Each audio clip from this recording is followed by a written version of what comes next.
Our message this morning ay it's about iwanan ng nakaraan and tumuloy sa hinaharap. Let go and move forward based sa Haggai chapter 2 verses 1 to 9. So if you have your Bible, it would be awesome. Prepare your Bible. Turn your Bible into Haggai chapter 2 verses 1 to 9.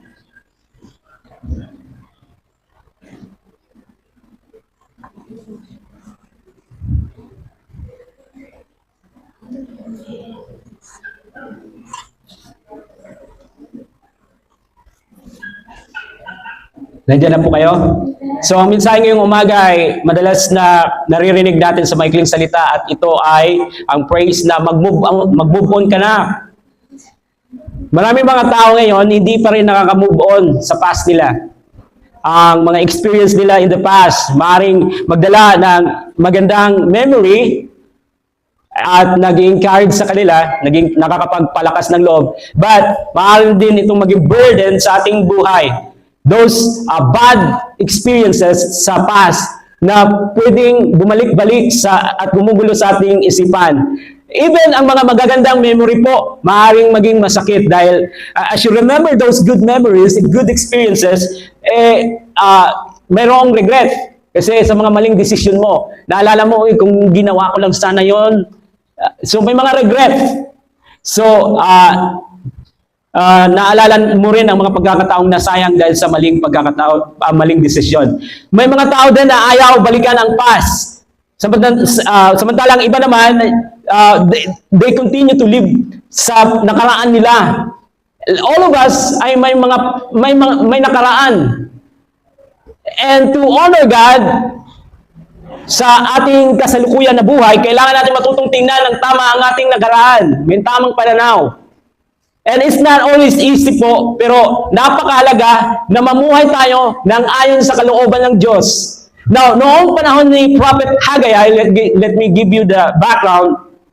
Nahihirapan ang mga Hudyo sa tuwing naalala nila ang kanilang past. Ang kanilang alaala ay puno ng sakit. 70 years na naging bihag sila sa Babylonia. This happened dahil po sinuway nila ang Diyos, tinalikuran ng mga ninuno nila ang Diyos. But after na sila'y mabihag, pagkatapos ng kanilang pagkakatapon, ginamit ng isang king na hindi mananampalataya, ang pangalan niya ay Cyrus, para bigyan ng pahintulot ng mga Hudyo na bumalik sa kanilang bayan. So tinatayang mga 50,000, mahigit 50,000 na mga Jews ang bumalik sa kanilang mga tahanan sa Jerusalem. Ngunit hindi natulad po ng dati ang lahat. Kasi nawasak nga po ang lahat. Karamihan sa mga Hudyo, ang ibang Jews, marami sa kanila nagpaiwan sa Babylonia, nagpaiwan kung saan sila na bihag, mas pinili nila yung komportableng buhay sa lupain ng mga Gentiles kaysa harapin ang panganib at hirap sa bayang winasak ng digmaan. And so nang bumalik itong mga remnant sa Jerusalem, mayroong malaking hamon. Wasak ang lupain, gumuho ang templo nila. So, when the Jews returned sa kanilang lupain, they started po na simulan ang pagtatayo ng templo. And so, mabilis na natapos ang pundasyon ng templo. Ngunit sa kalaunan, nawala ang kanilang focus. Sa halip na tapusin ang bahay ng Diyos, inuna nila ang kanilang mga sariling tahanan, ang kanilang mga sarili, ibinuhos ang oras at lakas at yaman sa kanilang sarili. Nawala ang kanilang prioridad sa templo ng Diyos, prioridad sa kalooban ng Diyos.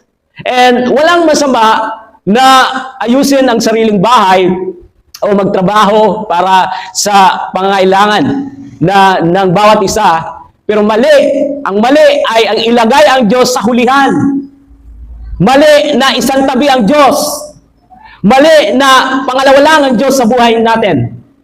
So, ito yung problema na tinutukoy ni Prophet Haggai sa first chapter. So, more than 16 years na nakatigil ang gawain sa pagtatayo sa templo and there's no progress. Kaya nagsalita ang Diyos sa pamagitan ni Haggai at sabi ng Diyos through Prophet Haggai, tama ba na naninirahan kayo sa mga magaganda at maayos na bahay, ngunit wasak na wasak ang aking templo. In other words, tama ba na marami kayong oras sa sarili ninyo, kanya-kanya yung mga gawain, at isinasantabi nyo lang ang aking kalooban, ang aking pinapagawa sa inyo? Hindi ninyo prioridad sa inyong buhay at ang aking sinasabi sa inyo? So, diretsang itinuwid ni Hagay ang maling prioridad ng mga tao at nakinig ang bayan. Ngunit hindi lamang ang maling prioridad ang naging problema. May isa pang bagay na humaadlang sa pagtatayo ng templo. Ito ang hinaharap. Hinarap ni Propeta Hagay sa 2nd chapter dito sa text natin. So, may mga taong patuloy na nabibigatan, burden sa kanila, nasasakitan sa kanilang nakaraan.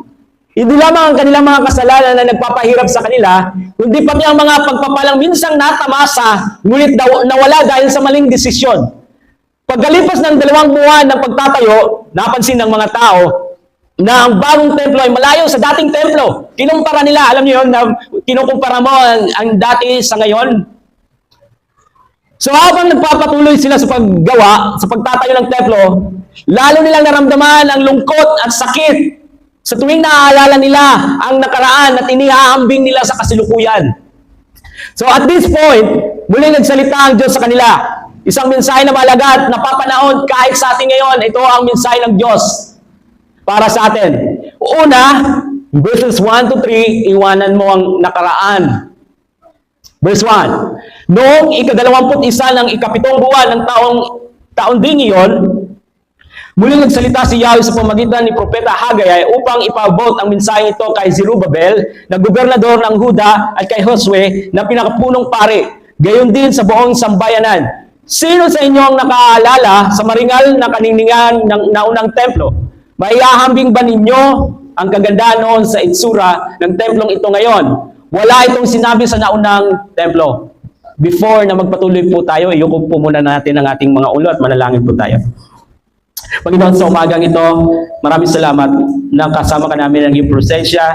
Maraming salamat na mangungusap ka as the Holy Spirit to speak sa bawat isang puso na rito po ngayon. At bigyan mo kami ng kaliwanagan. At Lord, if you want to encourage us, Lord, gawin mo. If you want to correct us, Lord, or rebuke us kung ito ang kailangan namin. Lord, basta, Lord, tulungan mo kami maliwanagan sa iyong salita at baguhin mo rin kami nang kami ay lumakad ng ayon sa iyong kalooban na nagbibigay ng kaluwalhatian sa iyo. Sa pangalan ni Jesus. Amen. So, nagsimula po ang mga Hudyo sa paglilinis ng lugar. Nagkabaho na sila mula sa yung mga naguhong mga wall. Inayos nila mga bato na pwede pang magamit, kanilang kinuha, and they made sure na ligtas ang maayos ang paggawa ng pader, and they organized po ng mga manggagawa para sa iba't ibang gawain. So, sa simula, they are energetic po, masigasig na gumagawa, naglilingkod. Naalala niyo po na sa atin din, maring napansin natin sa simula, masigasig sa gawain ng Diyos. Pero sa kalaunan, dahan-dahan na sa atong pinulungan, laylo na, di na sa buruhaton sa Ginoo. Ito po yung makikita natin dito. Sa simula, masigasig silang nagtayo ng templo. Ngunit, nang maranasan nila ang hirap ng trabaho, alam niyo yun, nakaka-relate po ba kayo pag may mga problema? Naglalaylo na diya sa buruhaton sa Ginoo. So, unti-unti silang nanghina, nawala ng sigla. So, nagpadala ang Diyos ng propeta. Ito na po si Propeta Hagay, o si Hagay, na nagbigay ng pangalawang mensahe bilang tugon sa unang mensahe kay Zerubabel, kay Josue, at sa buong sambayanan. Ang mensahe ay naglalaman ng 3 tanong. Una, sino sa inyo ang nakakita sa dating templo? Pangalawa, maihahambing ba ninyo ang kagandahan noon sa itsura ng templong ito sa ngayon? Pangatlong tanong, para bang walang halaga ang templo na ito sa inyo? So ulitin ko po, sino sa inyo ang nakakita sa dating templo? Maihahambing ba ninyo ang kagandahan noon sa itsura ng templong ito ngayon? Para bang walang halaga ang templo na ito sa inyo? So, when God give question, kapag nagtatanong ang Diyos, hindi ito para malaman ang sagot. Because we know na ang God is all-knowing. Sa maikling salita ng theologies, ng character ng Diyos ay omniscience. Alam niya ang lahat ng bagay. Pero bakit siya nagbibigay ng tanong dito? Ginagawa niya ito para matukoy, ma-realize nila sa kanilang mga sarili kasi hindi nila nakikita ang kanilang sarili. And so, pinounce ni God itong question para ma-realize, mag-reflect sila sa kanilang sarili at matugunan ang isang problema na nangyayari sa kanila. At this point, ang problema is ang pananaw ng mga Hudyo. So, naipit sila sa nakaraan. Sa pamagitan ng mga tanong na ito po, ipinakita ni Hagay ang tatlong kaisipan na bumabagabag sa isipan ng bayan ng Diyos. Dito yung sinasabi ni Propeta Hagay sa mga discouraged na mga Hudyo na huwag mawalan ng pag-asa. Pakiramdam nila, ang bagong templo na itinatayo nila ay hindi kasing ganda ng dating templo na ipinatayo ni Haring Solomon. Kaya nagtanong si Hagay ng ilang tanong sa kanila. Unang tanong, sino sa inyo ang nakakita ng dating templo? Because ang dating templo ay nawasak sa mga 586 BC and yung mga 66 pataas lamang ang edad ang nakakita nito. Okay? Ang nakakaalala ng dating templo. Now, pangalawang tanong, maiahambing ba ninyo ang kagandahan noon sa itsura ng templong ito ngayon? Imagine, more than 70 years ang nakalipas. So, more than 70 years, isang taon nga lang, malaki na may nagbabago na. How much more? More than 70 years. Malaki na ang nagbago. So, may ilan sa kanila na nakakita ng dating templo. So, they can compare between sa dating templo at sa kasalukuyan na templo. Now, the third question, para bang walang halaga ang templong ito sa inyo? Walang significant ito sa inyo. So, ang templong itinayo ni Solomon ay malayo po sa kasalukuyan na templo, malaki, maganda, daming ginto. Siguro kung sa panahon natin ngayon, maraming magnanakaw mag-i-interest na nakawin dahil po halos ginto ang templo sa panahon ni Solomon.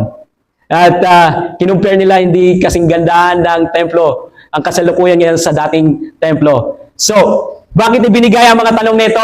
Dahil God wants to show them sa kanyang bahay na ang kanilang problema, ang kanilang sarili, ang tunay na kalagayan nila. Kailangan mo nang makita nila, examine nila ang kanilang sarili. Kailangan natin mag-reflect paminsan-minsan. Ano na ba ang relasyon ko sa Diyos? Kumusta na ang relasyon ko sa Diyos? Kumusta ang akong pagpangalagad sa Ginoo? Antes matapos ang tuig, 2025. Maula ba gihapon? O may dana nag-progress? Or nano ang imo goal na since na bago nga tuig na liwat, nano imo desire? Kung sa termino pa sa kalibutan, New Year resolution. Pero sa aton, ang aton desire para sa Ginoo, para sa iyang kahimayaan. So, God wants to show to them ang kanilang condition. Kailangan nila makita ang kanilang katayuan, ang katotohanan bago sila makausad.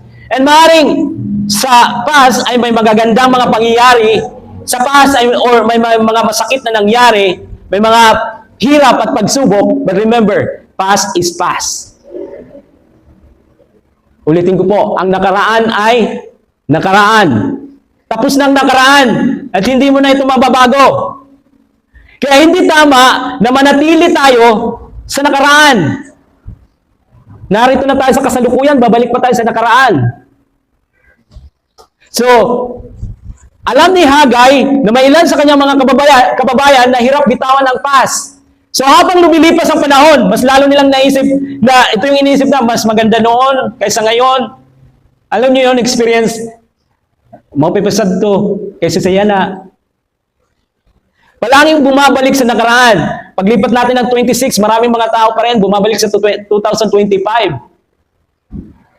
So, sinasabi nila, kung pwede lang sana bumalik sa mga panahong iyon, napakaganda ng buhay noon. Alam niyo yun, mga minsan, nasasabi natin, waray, iba na gud yan na, sa itong nga panahon, sidi kami, iba na gud yan na, yeah, di ba? We want to go back sa nakaraan.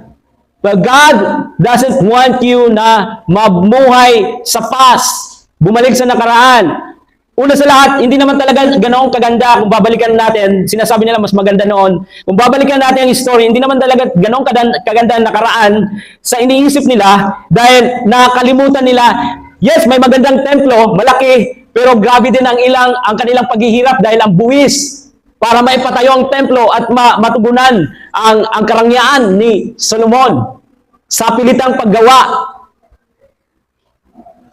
para maitayo ang magandang templo at para tustusan ang kanyang marangyang pamumuhay. So the truth is, ito po ang totoo, mas maganda ang plano ng Diyos para sa kanyang bayan at ganun din po para sa atin. Hindi po totoo na mas maganda noon. Ang totoo po, mas maganda ang plano ng Diyos. At ito ay nakalaan sa hinaharap, hindi sa nakaraan. Those people na palaging nabaraka, nag-aalala, babalik tanaw sa past, sinasabi, maganda ang nakaraan, mas maganda noon ng mga sa nakaraan. It could hinder you. Beloved, makakasagabal ito para maging masigasig ka sa paglilingkod sa gawain ng Diyos.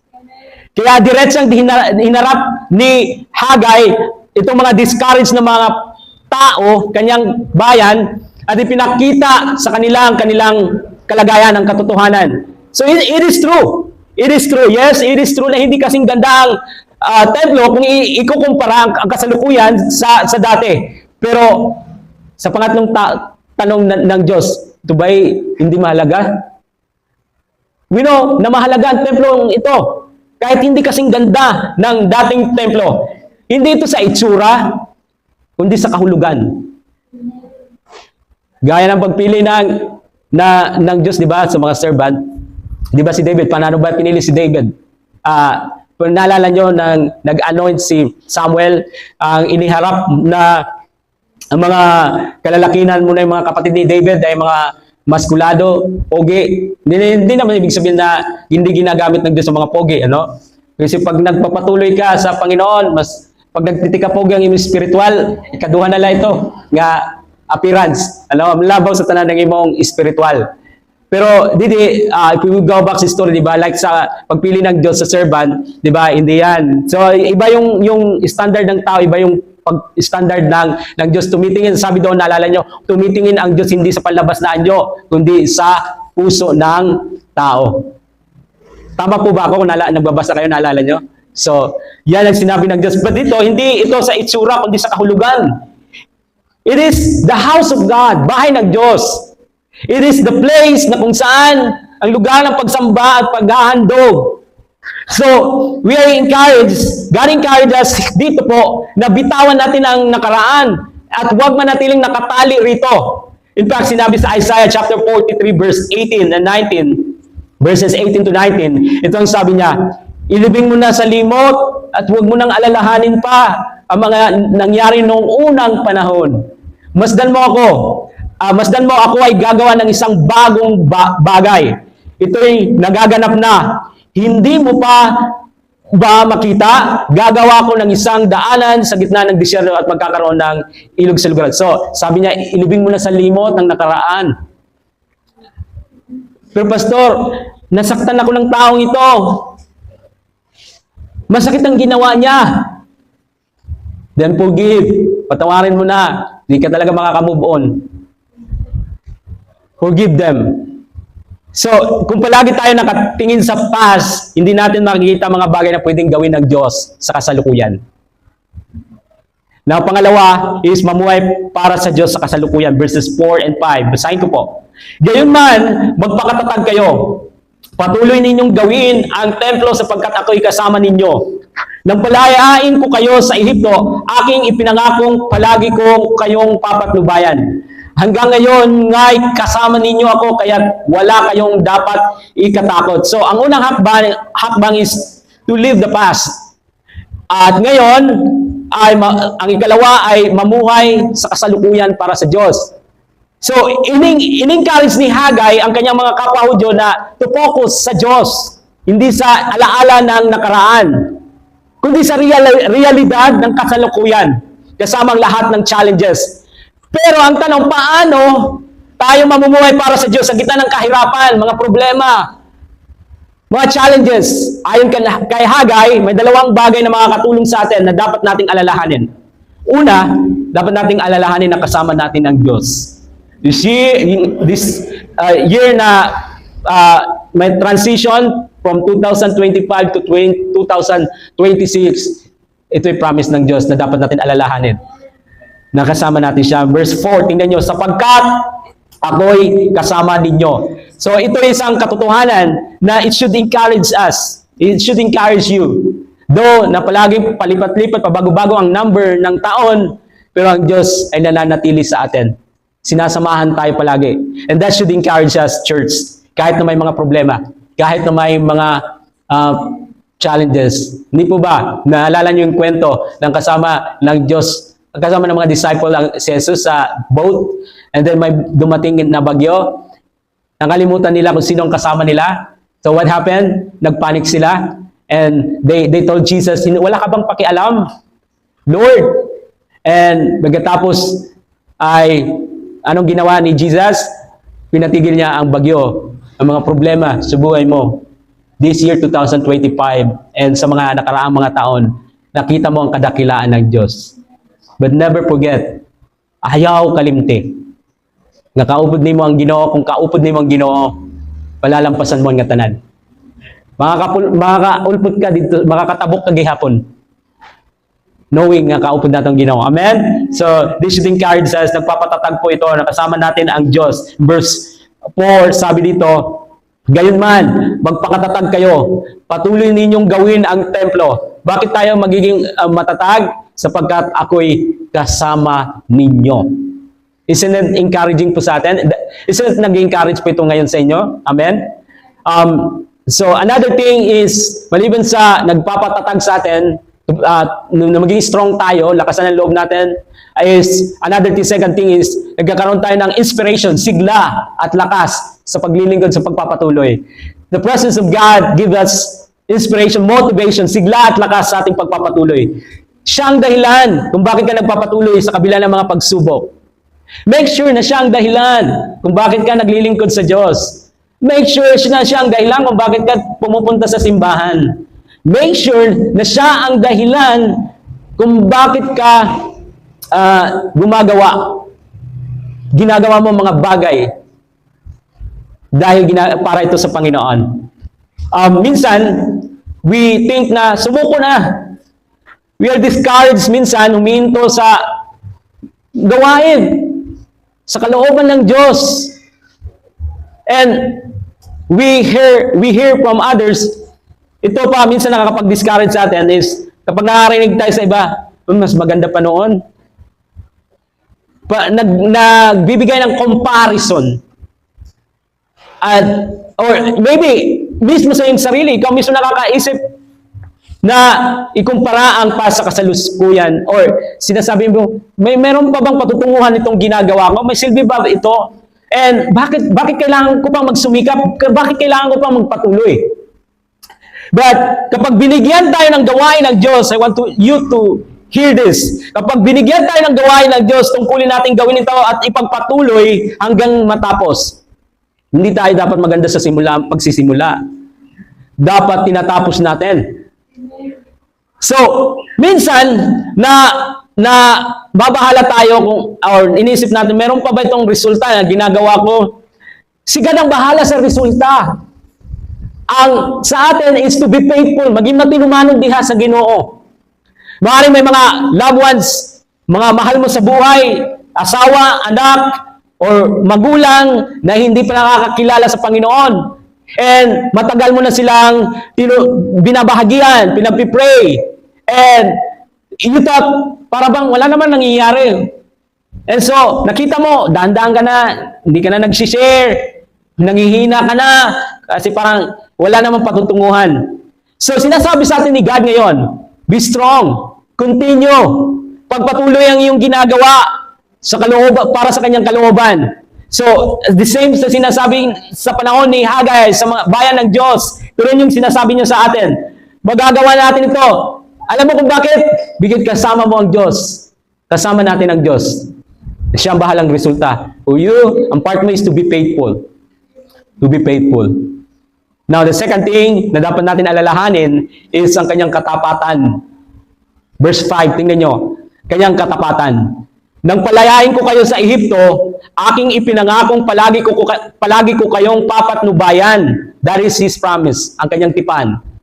Hanggang ngayon, ngay kasama ninyo ako, kaya't wala kayong dapat ikatakot. Tinupad ba ng Diyos ang kanyang pangako sa bayan ng Israel? Amen. That speaks about sa katapatan ng Diyos, sa kanyang mga pangako. So, sa mga salitang ito, God wants to remind us na God, He is faithful. Tapat siya. Binalik ang Israel sa katapatan ng Diyos back sa Mount Sinai. Ang kanyang ginawa sa Mount Sinai. Sabi niya, nakipagtipan ako sa place na ito. Pinakita ko rito. Pinakita ko sa inyo na ako'y tapat at tumutupad sa aking mga pangako hanggang ngayon. Nakipagtipan ng Diyos. Nagbigay ng pangako kay Abraham, sa Israel, kay David. At tinupad po ba niya ang kanyang pangako? Amen? Tinupad niya ang kanyang pangako dahil tapat siya sa kanyang pangako. And God wants to remind you, kapag nangako ang Diyos, seryoso siya sa kanyang pangako, sa kanyang tipan. Tumutupad siya sa kanyang pangako. And so we need to be serious din sa ating pangako sa Diyos. If you gave promise sa Diyos na susunod ka, continue to follow Him. God is not a man na bibigyan mo ng pangako at pagkatapos ay mapapako. So, kung siya ay tumutupad, dapat nating seryosohin din ang ating pananampalataya at pagtitiwala sa Kanya. Sa panahon ni Hagay, gusto ng mga tao na manatili sa past. Alam natin, pinapakita sa atin na mali ang manatili sa past. Mali rin na nakatali tayo palagi sa past kasi hindi talaga tayo mga kabanti kung palagi na lang tayo bumabalik sa nakaraan. God wants to remind us na may plano siya. May magandang plano siya, mas maganda pa sa nakaraan mo. He has a plan sa hinaharap mo. At sinasabi niya sa atin dito, based sa ating binasa, tinutupad niya ang kanyang mga pangako. Kaya, therefore, hindi tayo matatakot. Magkaroon man ng pagbabago sa buhay, magkaroon man ng transition ng taon, hindi tayo matatakot. Because ang Diyos ay tapat sa kanyang mga pangako. Amen? So, napapawi ang takot kapag namumuhay tayo na alam natin kasama ang Diyos at tinutupad niya ang kanyang mga pangako, hindi po ba? Isa pang bagay na dapat nating maalala is makapangyarihan siya. Verses 6 and 7. Follow with me po. Basahin ko. Hindi na magtatagal at yayanigin ko ang langit at ang daigdig, ang lupa at ang dagat. Yayanigin ko ang mga bansa at dadaling ko dito ang kanilang mga kayamanan. Ang templong ito ay mapupuno ng kanilang mga kayamanan. If you remember, sa Mount Sinai, nagkaroon ng lindol, niyanig ng Diyos ng lindol ang bundok Sinai. Sa Exodus chapter 19, verses 16 to 25. Nang ibinigay niya ang kanyang kautusan, nagkaroon ng lindol. Now, pinahayag ng Diyos na may isa pang pagyanig na darating at bago magsimula ang serye ng pagyanig ng mga bansa na magtatapos sa pagdating ng Messiah na tinatawag na hinahangad ng lahat ng mga bansa. Now, sinabi dito sa verse 7 na ang templong ito ay mapupuno ng kanilang mga kayamanan. See, palagi kang nagko-compare sa past, mas maganda pa pala ang plano ng Diyos sa iyong kasalukuyan at sa iyong kinaharap. Nakita niyo po sa binabasa natin? Si Haring Herodes, we know sa New Testament, siya yung itinalaga na mamuno sa Judea, inayos niya ang templo, at maging ang mga disciple ay napahanga sa kagandahan ng templo na itinayo. Kasi mas pinaganda pa ito. Itinayo sa panahon ni Zerubbabel. Panahon ito, mas pinaganda sa panahon pa ni Herodes, pinalaki. Now, maraming naniniwala ng propesya, it refers sa kaluwalhatian na dinala ni Jesus mismo sa templong ito. Nang dumating si Jesus, na inayos ni Herodes. Ang kaluwalhatian ay tumutukoy sa ebanghelyo. Na higit pa sa karangyaan ng templo, ni Solomon. Now, ang pagyanig ay magaganap sa panahon ng kapighatian, tribulation period, bago bumalik si Kristo. But now, nararanasan na natin, mag-intensify pa ito, mas lalala pa hanggang sa pagbalik ng Panginoon, ang pagyanig. So, no wonder na may mga paglindol, kasi this is prophesied na talaga sa salita ng Diyos. And so, nararanasan natin ang mga lindol at mas lalo pang mag-intensify. Ngunit, kung na kay Kristo ka, kahit may lindol sa buhay mo, hindi ka matatakot. Naintindihan niyo po? May mga pagyanig sa buhay mo. Sinasabi ng Diyos, huwag kang matakot. Yes, you can feel na matakot na maranasan mo sa human na matakot, pero the point is, hindi ka paghaharian ng takot. Paghaharian ka ng peace dahil sa pagtitiwala mo at inaalala mo na kasama mo ang Diyos. And ang kingdom ng Diyos ay hindi matitinag. And so sabi ni God, be strong. Magpakatatag kayo dahil matibay ang pundasyon na meron tayo. Ang pundasyon na meron tayo ay hindi matitinag. Alam niyo po ba kung anong pundasyon natin? Ang pundasyon natin sa ating buhay ay ang Panginoong Hesukristo. Ang Panginoong Hesukristo po. Isa pa na dapat nating alalahanin, na nakakalimutan natin, siya ang ating provider. Verses 8 and 9. Sapagkat ang lahat ng pilak at ginto sa buong daigdig ay akin. Dahil dito ang bagong templo ay magiging higit na maganda kaysa doon sa nauna. At sa bagong templong ito ay maayag ang kasaganaan at katiwasayang ipagkakaloob ko sa aking sambayanan. Ganito ang sabi ni Yahweh na makapangyarihan sa lahat. So, God reminds us, sa panahon ito sa mga remnant ng mga Hudyo, na hindi siya kapos sa kayamanan. Hindi siya nagkukulang sa kayamanan. Sabi po sa Kawikaan 8, versikulo 18, ang yaman at karangalan ay aking tinataglay, kayamanang walang maliw, kasaganahan sa buhay. So, hindi tayo pinapalala sa atin ng salita ng Diyos na hindi tayo naglilingkod sa Diyos na pobre. Hindi tayo naglilingkod sa Diyos na dukha, na walang kakayanan. Hindi ganyan ang Diyos na pinaglilingkuran natin. Hindi siya nauubusan ng resources. Balikan niyo po yung binasa natin. Sabi niya, ang pilak at ginto ay sa akin, sa Kanya. Church, lahat ng mabubuting bagay na meron ka ay mula sa Kanya. God bless you with financial, God bless you with material things, and don't take the credit. Na sasabihin natin na ako, dahil sa pagsusumikap ko, dahil sa aking galing, natanggap ko ang lahat. Remember, na may mga taong may pera pero hindi nila kayang mapagaling ang kanilang sakit. May mga taong may pera pero malungkot pa rin. May maraming mga tao nag-iisip na ang solusyon sa problema, tanging solusyon sa problema ay pera. Pera. Pag walang pera, nakasimangot. Church, hindi ganyan dapat sa buhay ng Kristiyano. God is your provider. Pagtiwala tayo palagi sa Diyos. Hindi dukha ang ating Diyos na pinaglilingkuran. But make sure na maging faithful ka sa Diyos. Perhaps may nangyayari sa atin na, mahirap dumalo yung blessing sa atin, like sa nangyari sa chapter 1. Sabi ni God sa kanila, sa Israel, palagi kayong nagtatrabaho pero butas pa rin ang mga bulsa ninyo. Kumikita nga kayo ng malaki, pero butas pa rin ang mga bulsa ninyo. Alam niyo kung bakit? Sabi niya sa Israel, dahil hindi niyo ako inuuna sa inyong buhay. Dahil hindi ako ang number 1 sa buhay mo. Kaya palagi, burden, mabigat, palagi ang buhay nang hiwalay kay Kristo. Nanlaylok sa Ginoo, sa relasyon pagpangalagad sa Ginoo. Bugat. Problema sa mga anak, problema sa yes, may problema talaga, pero iba mayroong hingpit nga relasyon sa Ginoo. May dara ka murayaw. No, and you know nga God will provide sa iyong mga pangangailangan. And so, again, God wants to remind us na hindi tayo naglilingkod sa Diyos na duka, walang kakayahan, hindi siya Diyos na nauubusan. Hindi ganyan ang Diyos natin. So, maraming tao, tuwing sasapit ng bagong taon, umaasa sa swerte. Hindi po ba?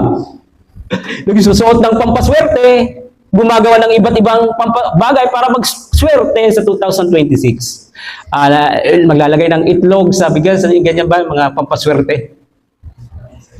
Ngunit, God wants to remind you this morning, ang tunay na pagpapala hindi nakasalalay sa swerte, kundi sa pagtitiwala sa Diyos. Yan po sinasabi ng salita ng Diyos.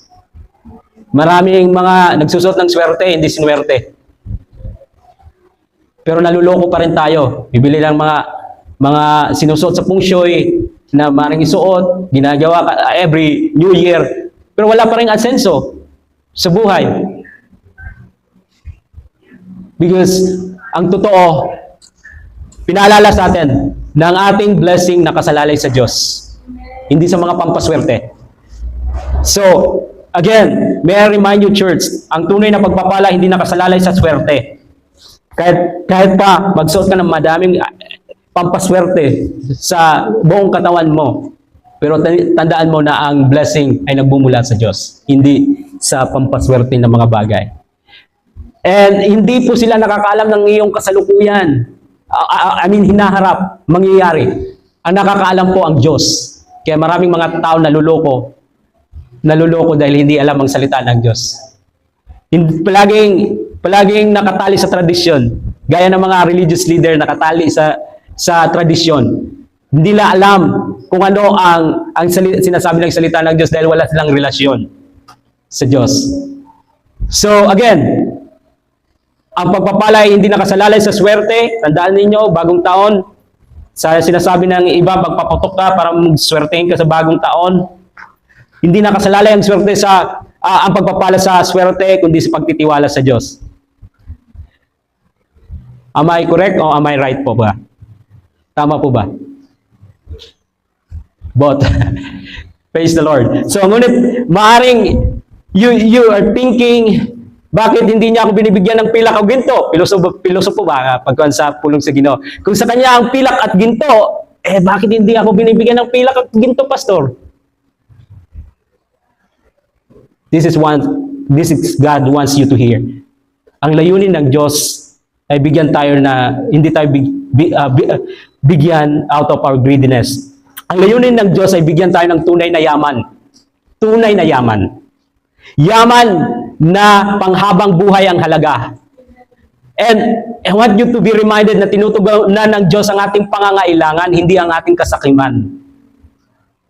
Tinutugunan ng Diyos ang ating pangangailangan, hindi ang kasakiman. Philippians chapter 4, verse 19. At buhat sa hindi mauubos na kayamanan ng Diyos, ibibigay niya ang lahat ng inyong kailangan sa pamamagitan ni Kristo Jesus. Take note, ibibigay niya ang lahat ng inyong kailangan and God will supply all your needs according to His riches and glory. So, nauubusan po ba ng resources ang Diyos? Hindi. Minsan, hinahayaan niya tayo dumaan sa mga problema, whether financial o emotional, upang matutunan natin ang tunay na yaman. Makita natin ang tunay na yaman. Ang tunay na yaman ay ang kapayapaang galing sa Diyos na ating natatamos pamamagitan ng pagtitiwala kay Hesus Kristo. Yan ang tunay na yaman. Haggai chapter 2 verse 9, sabi po dito, at sa bagong templong ito ay mahahayag ang kasaganaan at katiwasayang ipagkakaloob ko sa aking sambayanan. Ganito ang sabi ni Yahweh na makapangyarihan sa lahat. So sinabi ni God sa English sinabi at in this place, dito mismo, sa Tagalog, dito mismo. Ibig sabihin, sa kalagayan mo ngayon, ibibigay niya ang walang hanggang kapayapaan. Yan ang kailangan mo, ang tunay na kayamanan. Sa problema na pinagdadaanan mo ngayon, ang tunay na kailangan mong kayamanan ay kapayapaan sa pamagitan ng anak ng Diyos, God the Son, si Hesus Kristo. Ang pinangako ng Diyos na ginawa niya more than 500 years ago, bago pinanganak si Jesus. Ito yung pinangako niya more than 500 years. Si Jesus, ipinanganak si Kristo upang tayo may bilang na matuwid sa harap ng Diyos because tayo ay, kailangan ni Jesus na pumarito sa lupa dahil tayo enemies, mga kaaway dahil sa ating mga kasalanan. Against tayo, kalaban sa Diyos. Tayo ay against sa Diyos dahil sa ating mga kasalanan. Pero na-reconcile tayo through Jesus Christ. Romans chapter 5 verse 1, sapagkat napawalang sala na tayo sa pamagitan ng ating pananampalataya. Mayroon na tayong mapayapang ugnayan sa Diyos sa pamagitan ng Panginoong Hesus Kristo. So through faith in Jesus Christ, maaari nating sabihin mismo sa buhay natin dito mismo, kahit ano pa yung kasalukuyan na kalagayan, kahit pa dumadaan ka sa problema mo, kahit ano pang nakaraan mo, bad man na past, ano pa man na nagawa mo, hindi man magandang nagawa mo, nakagawa ka man ng kasalanan, mas magiging dakila ang iyong inaarap kaysa sa nakaraan kung na kay Kristo ka. Kung na kay Kristo Jesus ka. Ang Diyos ay nagbigay ng kanyang provision at ito ay si Jesus Christ. Hindi po sa material na bagay. Ulitin ko, ang tunay na yaman ay si Hesus Kristo. Para sa ibang tunay yaman, pera. But again, maraming mga tao na mayroong pera pero kulang lang, empty pa rin ang puso. But if you have Jesus, may tunay na kayamanan na natanggap ka sa iyong buhay. Ang kanyang biyaya ay para sa lahat ng nagtitiwala sa kanya. And so, that's the reason why na maaari tayong magpakatatag.